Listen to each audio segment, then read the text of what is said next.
Morning. Happy Friday, folks. Happy Friday. Wanda here, Wanda Budgets and Beyond. Hello, and thank you for watching this video. I do appreciate it. Don't forget to check out my other content also into. But let's get started. I printed out an article. Ah, might want to find out who it is. Um, John S. Kiernan is editor, publisher of this particular article from Wallet Hub, Okay, they did a survey with regards to college students, and I am going to get into the methodology that they utilize. And I'll just read it. This report reflects the results of a nationally representative online survey of nearly 210 students, full-time or part-time, at a 2-year or 4-year school. After we collected all responses, we normalized the data by gender and income so that the sample would reflect U.S. demographics. But it is a survey of the college students and their thoughts and feelings with regards to part of it is what they learned or didn't learn while they were in college, and with regards to money and other things like family type things. But the first thing that I want to say, that I want to be the takeaway from this, that hopefully will be helpful to you, your family, maybe you can share with your friends and family, etc., colleagues at work, all this good stuff. The number one takeaway that I got from all of this is to teach your children early on about personal finance. You will have enough time to, in my opinion, pretty much teach, show, and tell, and have them demonstrate all it is that you want them or that they would need to know or learn. Of course, when you're just from the basics, just counting money, knowing what coins and stuff are, say, show me the nickel, show me the dime, etc. And then you go into other things, also into you just keep scaffolding the information that they are learning. You've heard me mention this before, like when you go to the grocery stores, you have them read off the prices, ask which one is the dollar amount, which one is the cents amount. Once they get to a particular age, you can give them the money to have them um, pay the cashier that, or put the money in the thing and then say how much money are you getting back, and then let them do it in their head, how much money are you getting back, that type of thing. But and my thoughts are that you can pretty much teach them all the things that they would need to know about personal finance, credit, saving, investing, that whole gamut, how money works, etc.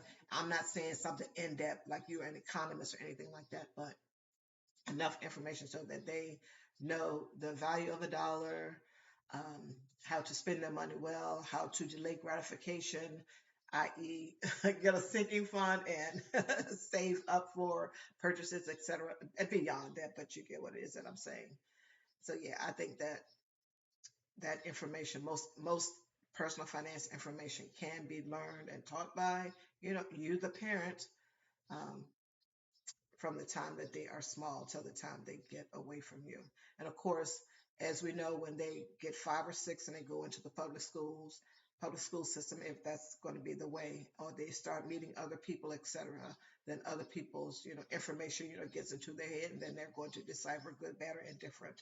But nonetheless, teach your kids early on about personal finance. Once again, you're the parent. You can, show, tell, and demonstrate all the things that you want them to know and learn, and then have them show, tell, and demonstrate back to you, that they are learning it, or of course, if they're demonstrating, you'll see it that they're learning it, and of course, they are talking, back to you, telling you the information that they are picking it up, that they're grasping it, that they understand it, etc. So that is going to be the thing. And once they're in college, I think college is a place where one needs to network all the time. Yes, I get it. And this is where you're teaching them time management also too is going to help, because in addition to their doing their college work, there's that and everything else. They need to be networking also into trying to establish connections, make good friends, make friends that they may know or slash think, or they come into some knowledge that, hey, this person's family, et cetera, et cetera, et cetera, blah, blah, blah. They may have a business, they may be part of the Rockefeller deal, they may be, et cetera, part of the Walton family. You got, they have to make connections. And even if it's just, they have to make connections. They have to be networking all the time. They have to be networking all the time. Internships, they need to find and do internships as much as possible. And I understand that some of these internships may not have a cost, but if you go there and you learn a whole lot about a particular process, how a particular company works, or something else, then that is something good to place on your resume, especially if you did not work in high school and you aren't working while you are in college, because the load is too heavy, and et cetera, et cetera, et cetera. So teaching your kids about financial, personal, teaching your children personal finance. Okay, it's going to be key. Networking while they're in college, doing those internships, finding and doing those internships. And again, I get it. The unpaid ones um, may be a little dicey for folks because some people don't want to work for free. Okay, but you have to look at it. Okay, I'm going to be working for free for a minute, but hopefully, because you don't know going in, hopefully the information that I gain and maybe the networking and the connections that I gain may be helpful after the fact. So if a person can spend 2 or 3 months doing an internship, or 6 months, however long a particular internship lasts, that is not paid for, you got to think a little bit ahead. Hey, can I make some connections here? And will this look good on my resume? Because I can list some of the skills that I learned, picked up, that I have now from taking the internship, from doing the internship. What else did I have on here? Of course, if you can work a regular or part-time job, depending on your school load, because you may be going part-time to where you have time to get a full-on regular job or a part-time job, etc. Of course, you can always start your own company. You can always start your own company. So that is something that you can have on your resume. If you're just doing something for a brief period of time, 6 months, 8 months, or a year, or over the course of the time that you are in school, you start your own business.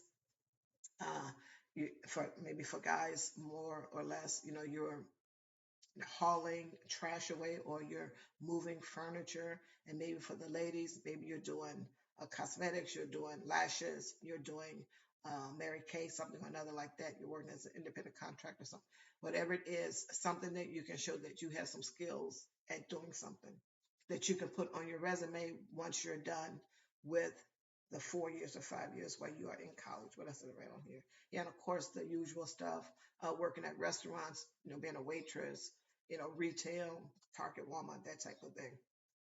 But of course, your child is going to need to put something on their resume once they are done after college. So the thing goes on to say, attending college is exciting, but it can also be scary at times, especially when you consider that most students aren't taught much about personal finance. Yeah. Students must contend not only with doubts about finding a job that will allow them to earn a living wage after graduation, but also with concerns about affording student loan payments and making limited funds despite even more limited money management skills. And that is where you as a parent are going to get ahead of that, because you're going to start teaching them early about personal finance. And of course, poco a poco, little by little, little by little, I'm going to start teaching them.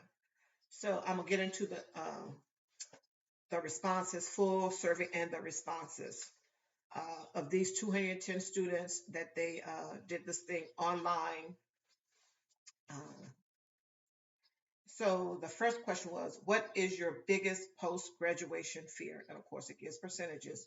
So not finding a job, 39%. That's a lot. Student loan debt, 35%, right there. Credit card debt, 13%. And living with parents, 13%. Not finding a job is 39%.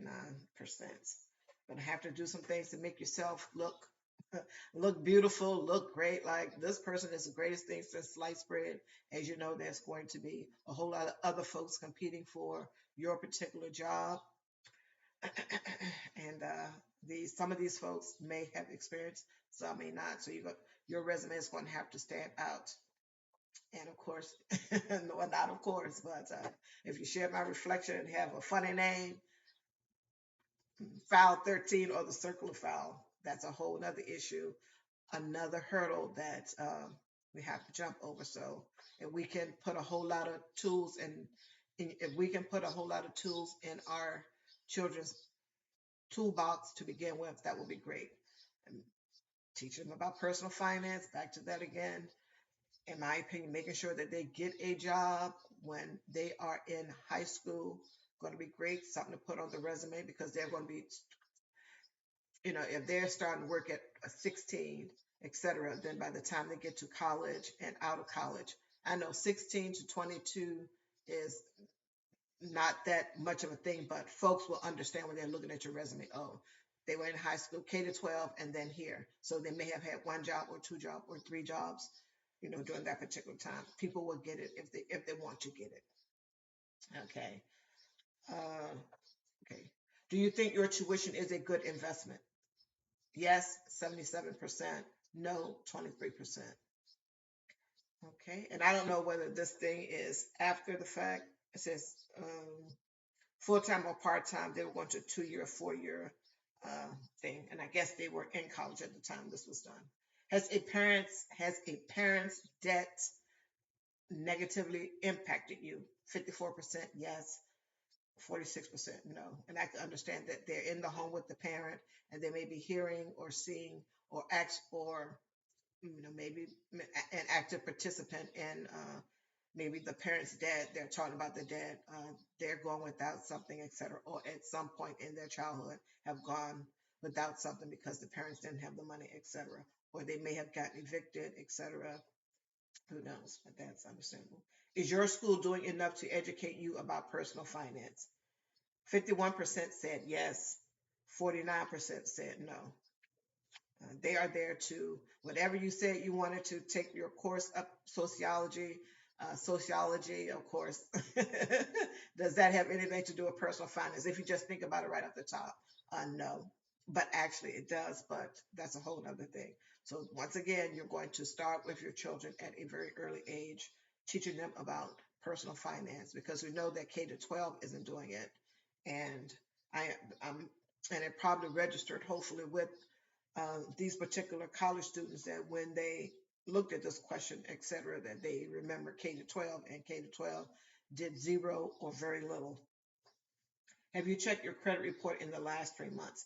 84% said they had, which is great, and 13% said no. 3% they said, I do not have any credit history. Next one, do you feel pressured by your peers to spend beyond your means? 46% said sometimes. 29% said often. That's scary. Almost a third. And 25% said never. Good on the 25% that said never if they were answering honestly. And I'm not saying that they were or weren't, but it is what it is when someone is doing. And I know that this is online, so no one is asking you a question directly, but you can answer however. Even when they call, even when they call you on your landline. Your phone. Okay, so feeling pressured by peers to spend money, to spend beyond your means, etc. And that can get a little crazy because if your child doesn't know about personal finance, if they don't know about delayed gratification, if they don't know about living within their means, etc., at all times during their life, is going to be problematic, and they may be more inclined to feel pressure to spend when you're in college, and even when you're not, and your friends want to go out to lunch, brunch, dinner, do all of these things, etc., and you don't want to feel left out, or you don't want that, and you don't want to be the one that's having to say no each and every time, and then you're feeling left out, and a whole host of other things, then it gets to be problematic, and you don't want to feel left out. So you just pull out the credit card or use the debit card and spend money that you don't have, money that needs to go elsewhere. So 46% saying sometimes that's problematic, and then 29% saying often they feel pressure to spend. Of course, no, no is a sentence. And also, while you're teaching them about finance, you got to tell them about friends, family, other people that may come into their lives at different points in their lives, when you're able to see the friends and when you're not, when they're off in college. Teach them to say no. You don't need anyone pressuring you into anything, whether it's spending money or participating in some activity that you have never done. It goes against maybe your religious beliefs, etc. Maybe smoking or drinking or something. Don't feel any peer pressure to do anything. To do anything. Which of these financial topics do you wish you had learned more about before reaching adulthood? How to do my taxes, 35%. How to make a budget, 31%. That is critical. How credit scores work, 15%. The value of a dollar, 13%. How credit works, 6%. And that is interesting. The budget is key, 31% is said over there. Which will you do professionally? Follow your passion, 54%. Try to make as much money as possible, 46%. And that's a whole nother thing about following your passion and all this other stuff. And you probably can go find surveys where people want to do that. And I'm okay, I'm a little old school here. You know, I'm not going to even go there. That's a topic for a whole nother time. Keep going, Wanda. How would you describe your parents' attitude towards personal finance? Select all that apply. 58% said wise, that their parents' attitude towards personal finance, um, how the child would describe their parents' attitude toward personal finance. 58% said wise, 32% said overly cautious, 29% said outdated, 14% said risky. I would like to know what the 29% that said that their parents' attitude, in their opinion, was outdated towards personal finance was outdated. I would like to know what that means. They're probably trying to, they probably were the ones that talked about personal finance, and maybe the kid just wants to go against that. I don't know. 14% said risky, 14% said risky. Who are you comfortable talking about money with? Select all that apply. 85% said that they were comfortable talking about money with family. 48% said friends. 21% said colleagues. And it gives a note, percentages may not total 100% due to rounding. So I thought this was a good little survey that they did with these 210 students, full or part-time. It was an online survey, full or part-time, 2 or 4 year college. It was good. But like I said up front, the key takeaway from me with this was teaching your kid about personal finance. You will have enough time to show them, tell them, demonstrate to them all the things that they need to know. And like I mentioned before, not as though not on an economist level or anything like that, or personal advisor or personal finance guru, etc.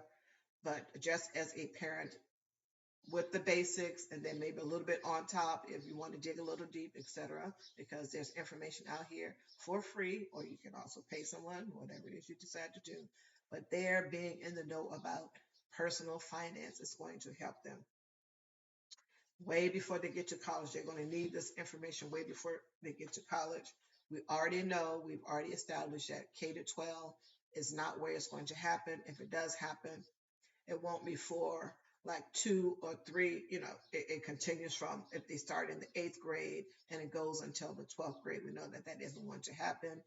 And in my opinion, I don't know if they have a requirement, if they make it a requirement that they need it before they get out of school, then of course it's just going to be some basic stuff, and they may need, you know, more than just the basic stuff, because now they got all of this stuff on the brain. And if they need this requirement and you have to do it by 11th or 12th grade, then they have all the other things on their brain that is probably going to be more important than one extra course that they got to take on personal finance because they're thinking about college, going to trade school, what they are going to do next in their life, etc. So they're going to do the bare minimum just to pass the course, but probably really not taking a whole lot of information because they have other things on the brain also into.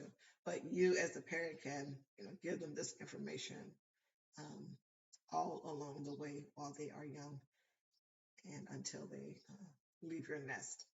Thank you so much for being here. I do appreciate it. Take care and have a great rest of your Friday.